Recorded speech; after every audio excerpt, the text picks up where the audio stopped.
Americans drive every day, and some of them drive for a living, a lot of them actually, from cabbies to truckers to bus drivers. Literally millions of Americans earn a living behind the wheel. But the driverless car will kill these jobs. Recently, Uber's driverless cars hit the streets of Arizona at the invitation of Governor Doug Ducey. Did he think about the consequences to American jobs? We asked him that question. Thanks for joining us, Governor. I appreciate it. I think I understand what you're trying to do with this driverless technology. California has too much regulation, Arizona has less, and so business naturally goes to Arizona, and you also think it's an interesting, transformative technology. I agree with all that. But my question is, what's going to happen to all the drivers displaced by this technology? There are an awful lot of them.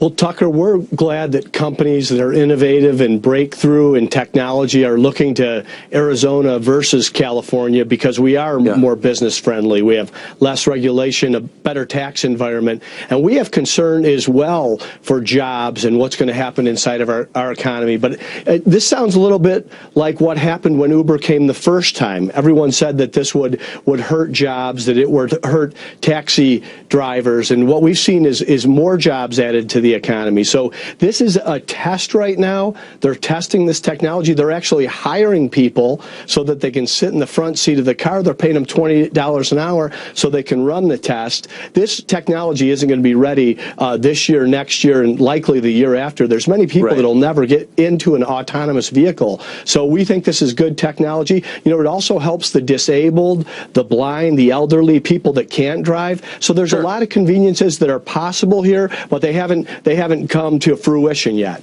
Right, and there's a lot that's good about it. But on the other hand, they're not going to be paying people to drive in autonomous cars for long. By definition, the whole point is to lower labor costs.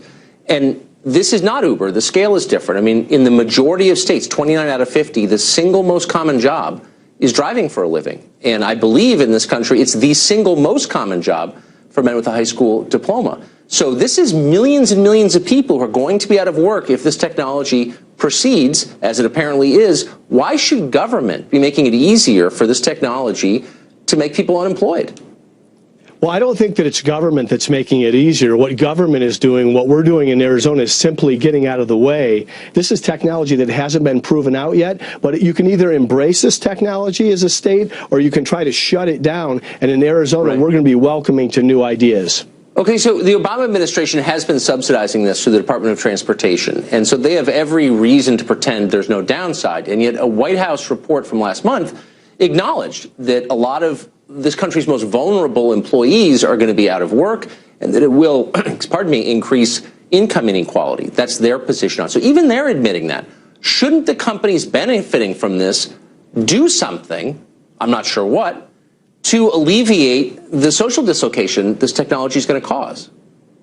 Well, the best thing to do in this type of situation is have an economy where jobs are being created. In Arizona, we've created, or the economy has created, 100,000 new jobs over the last 2 years. So we're doing some things right. We have openings in the service economy as well. So in terms of what government should be doing to punish companies for new technologies, I don't know that that's something that I'm in favor of. I want to see an economy that's creating new jobs and opportunities so people have options as we have these conveniences and innovations come to us.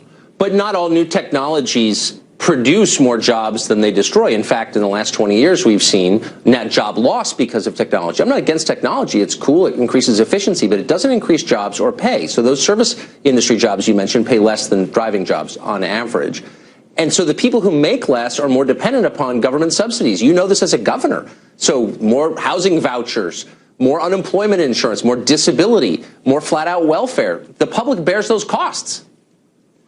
We want to put people to work. We have an economy that's creating jobs here. This is something we're testing here, Tucker. We're going to continue to test it, and we're going to continue to attract jobs to our economy. And you're going to see some turnover if this is successful, but I think you'll see other opportunities to maintain these vehicles. You'll see continual people driving other people. So I'm hopeful as to what's possible here, but at the same time, this is a technology that's moving forward.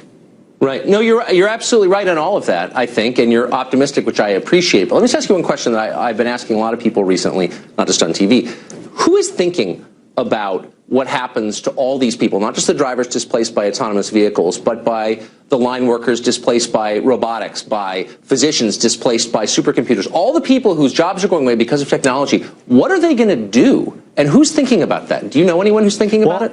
I'm thinking about Arizonans every day and what's best for them, how I can create more jobs as our kids graduate from high school and college. So this is going to be in a unique and innovative economy. These opportunities are going to be there, but there's going to be some change, and we need to be thinking ahead about how we get people working and employed.